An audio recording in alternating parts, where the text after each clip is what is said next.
Hey everyone, it's Beth here with Relocation Panama Real Estate. Thanks for tuning in. I'm really excited about today's video. Actually cannot believe that I haven't done this video prior because I think that it is such valuable and important information. Um, so we're calling this Demystifying Panama Real Estate, a guide to working with agents in a unique market. I love that term demystify because it is super confusing. I get it. I constantly have clients talking to me and saying, like, this is nothing like where I come from, specifically like US or Canada.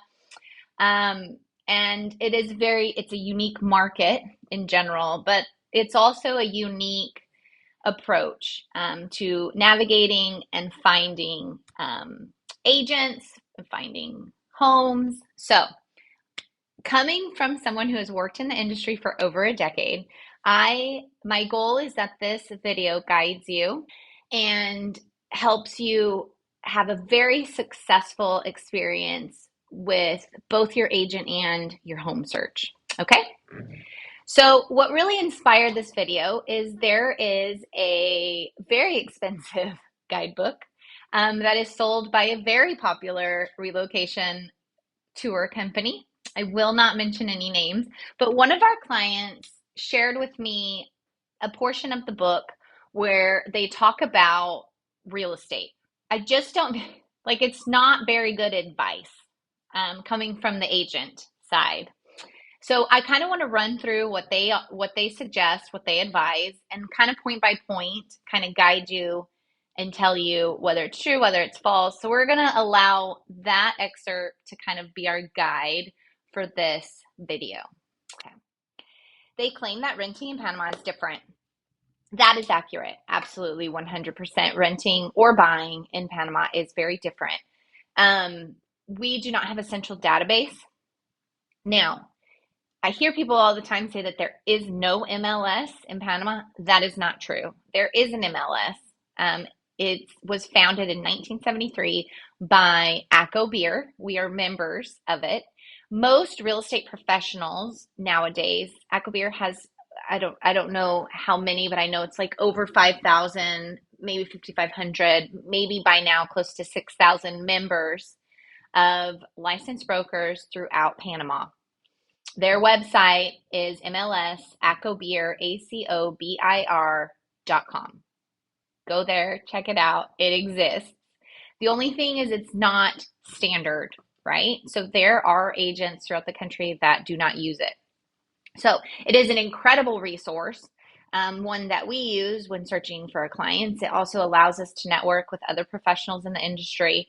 They uphold the code of ethics, and there's so many. It's just a very positive experience for both the buyer and the seller and the agent.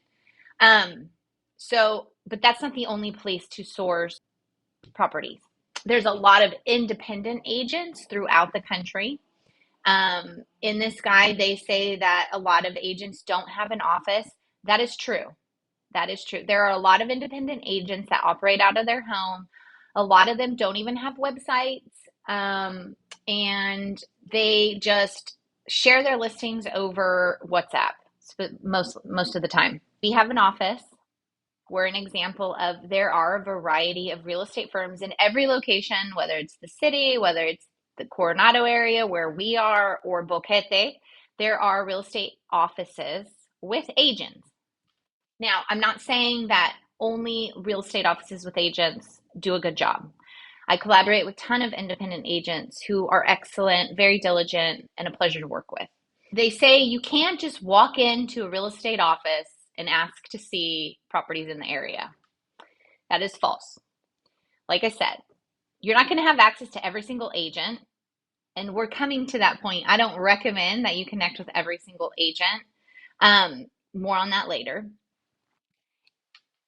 When finding an agent, now I'm not saying that every single real estate agency works like we do, but most of them do, especially in the Coronado area. I've been here for a very long time. Anyone that has an office, if you walk into it, now I recommend you ask, and this isn't just for Coronado, whatever office or agent you contact, the very first question that you want to ask them, or one of the first you want to establish a relationship.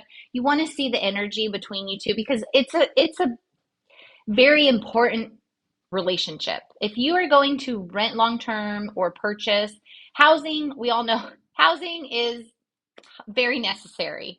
So with real estate, you need to nurture, first of all, you need to establish and then nurture two very important relationships. One is with an attorney, one is with a real estate agent.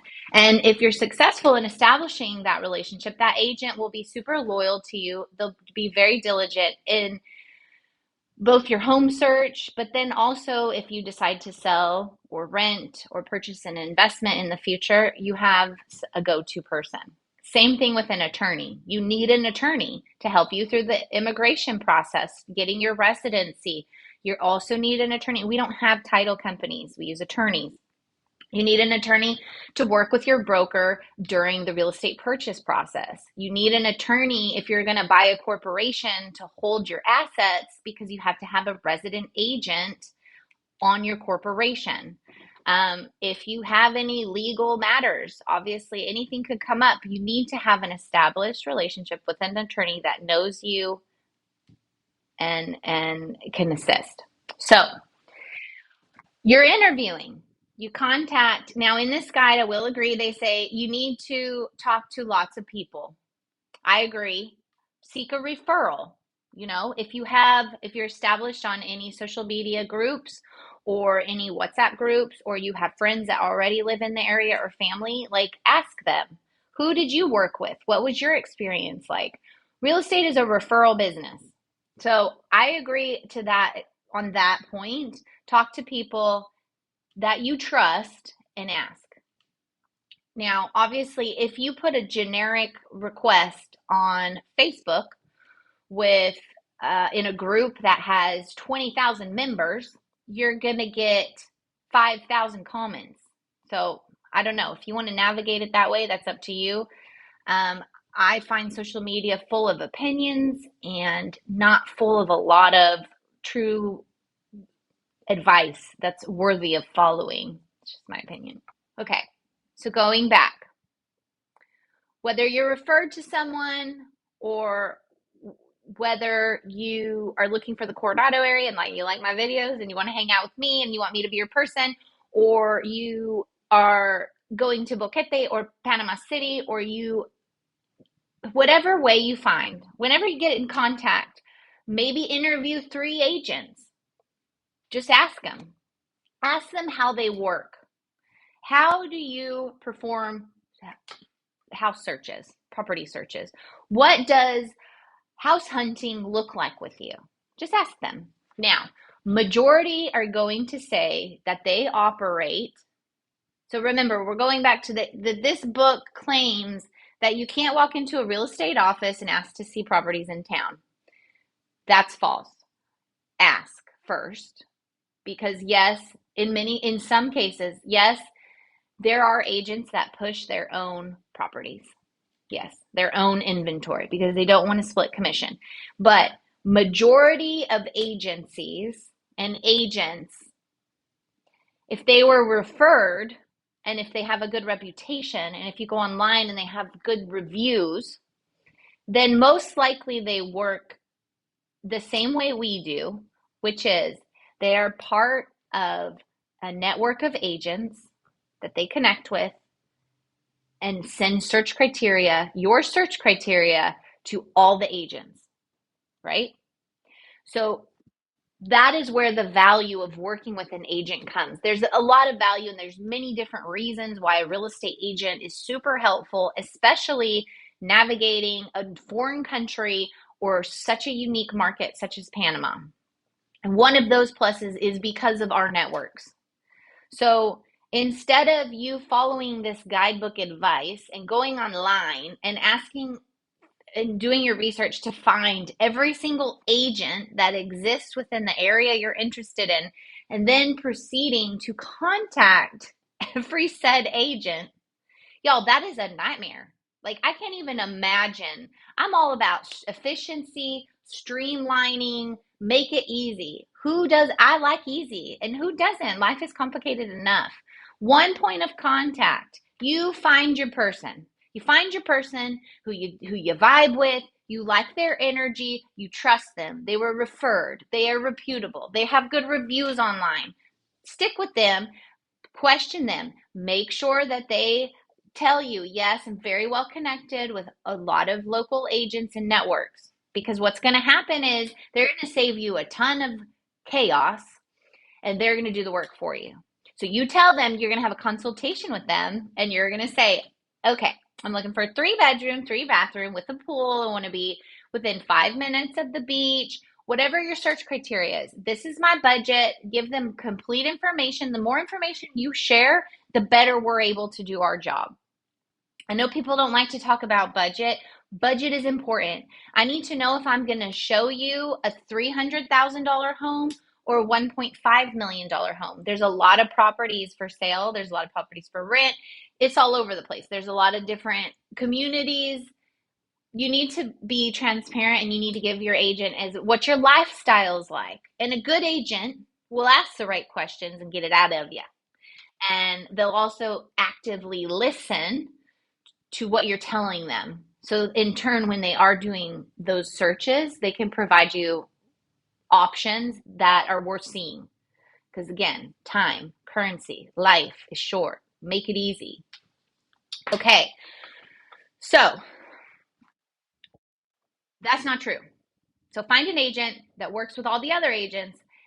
But now what I need to ask is you need to be loyal to that agent. If that agent is taking their time to do a very thorough search, they're contacting all of their local networks, they're gathering and storing and organizing all of the options they want to present to you. They are also sifting through which ones work, which ones don't. They're not including the ones that don't work on that final list that they send over to you. You need to be loyal to them, and they're your point of contact. Okay. So if an agent does their due diligence and they search for properties for you and they send you links that are links of other agents and other agencies, you don't contact those agents directly. Now, your agent should give you the rundown of how this works. With my clients, we do a consultation. I say, this is how we work. This is what I ask of you. Do you have anything you want to ask of me? It's like dating. It's like very professional dating. What are your expectations in this relationship? Okay. They'll be loyal to them and they'll be loyal to you. So just have them be your point of contact. Also, agents, they all know each other. This is a teeny tiny place. So if you are doing online searches of your own and you find stuff that you like, save those links and send them to your agent and say, hey, will you please show me this? Or can we add this to the list? Okay. All right. Moving on. Many real estate offices do not even handle rentals. And then they'll only show you the properties that they manage. Okay, let's demystify this. So if you are looking for a short-term rental, meaning 3 months, 4 months, or 2 weeks, 4 months and under, let's say. Yes, I agree. Because it's a lot of work. Agents at the end, obviously, we work for a commission, and then if we're working with another agent, we split that commission. So if it's a very short-term rental, then it's not worth what we end up making for all the work we put in. It just doesn't make business sense. So if you need a short-term rental, I recommend contacting a company that specializes in short-term rentals. Not a lot of them do, and maybe that's what this book is trying to say.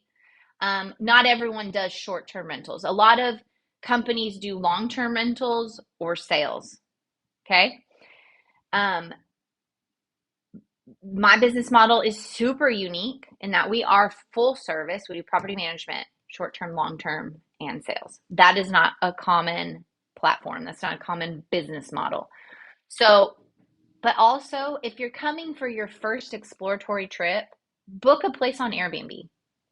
Book an Airbnb, booking.com. If it's just for a couple weeks, you don't need an agent to like help you search.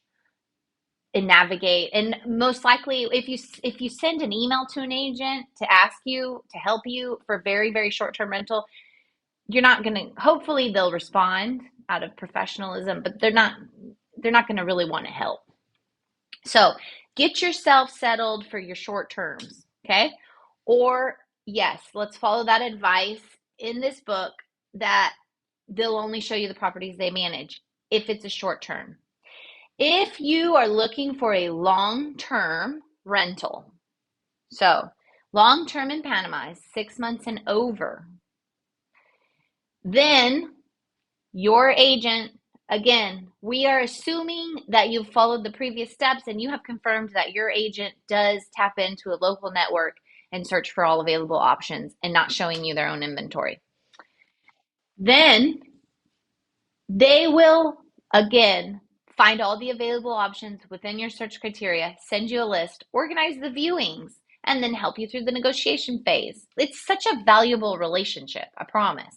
It's I promise. And people say that we earn too much and we don't do enough, but there is so much that goes on in the background.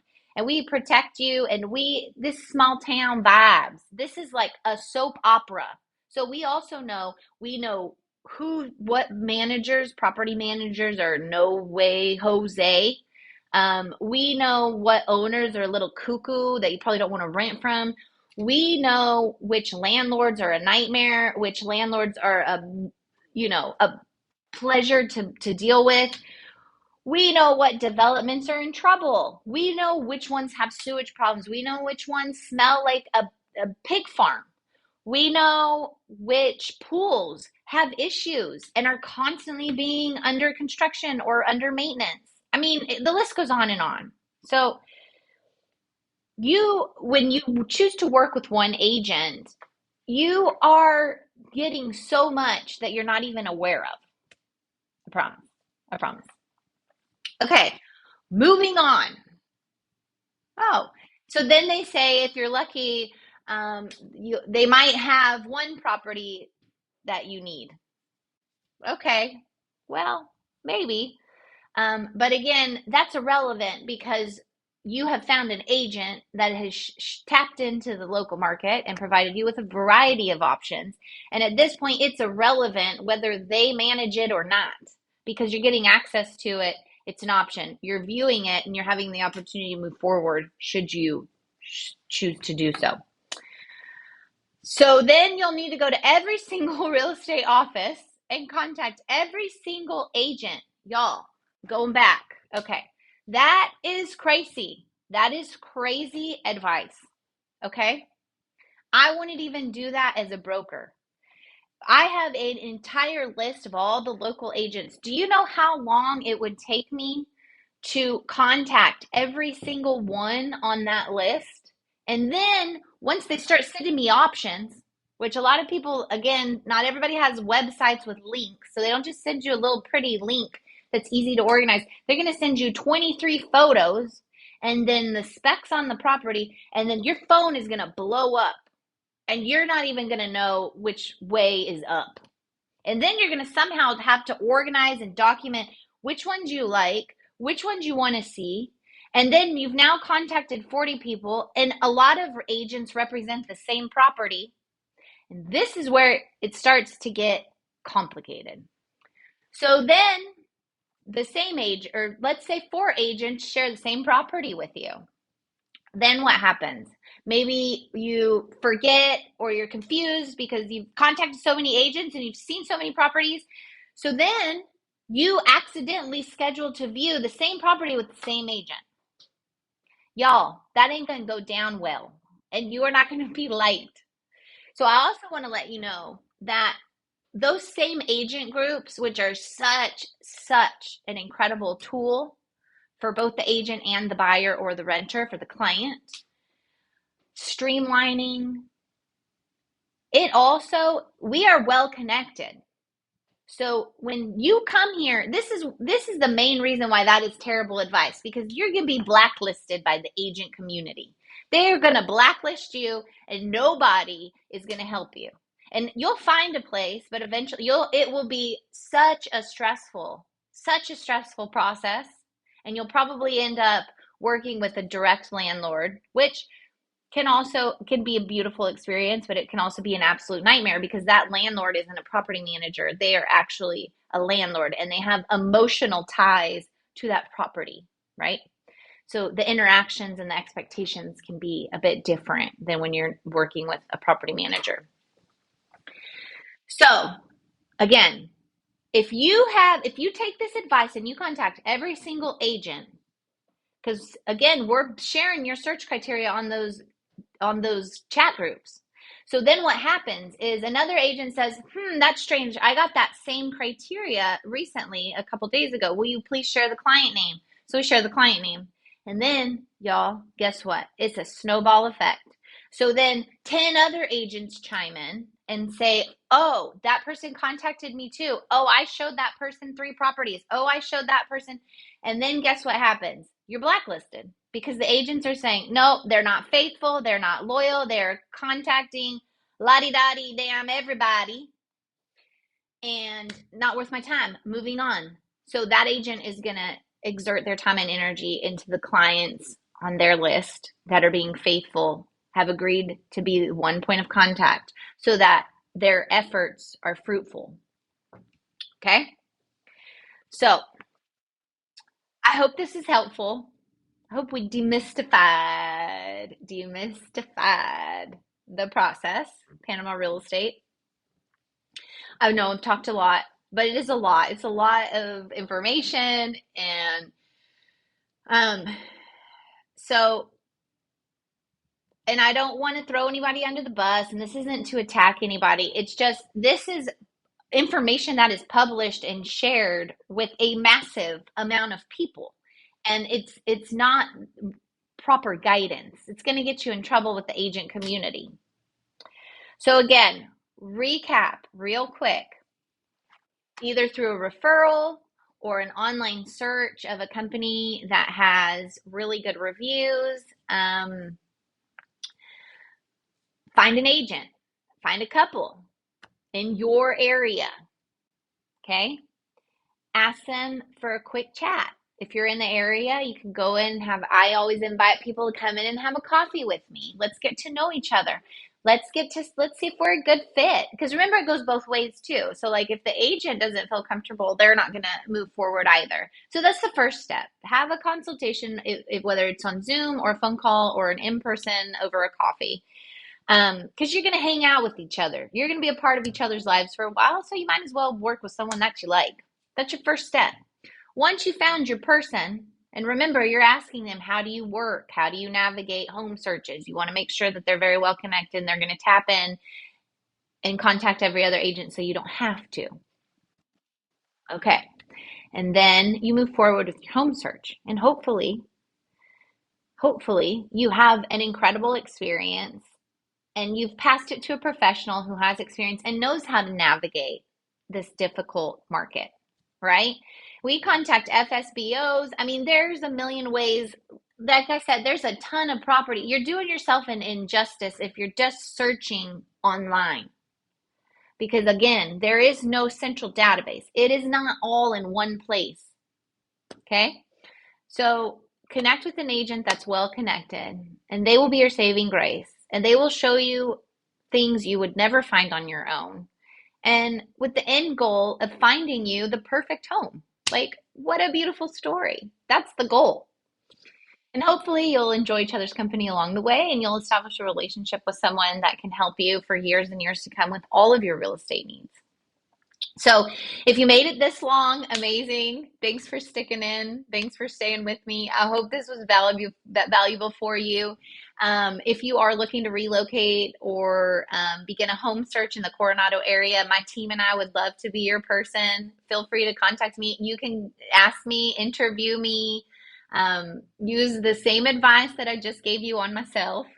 If you're looking to relocate to Panama City or Boquete and you want some guidance, I know some incredible agents that I'm happy to point you in their direction. Thanks for tuning in. If there's any videos, y'all send me comments, or all of my information, contact information is in the description. If there's any videos that you would like me to do on information that you are finding super difficult to find or understand, shoot me a message. I'd love to do a video on it. Or if you're ready for a consultation with me, happy to do that as well. And you guys have a blessed day, and we'll see you again soon.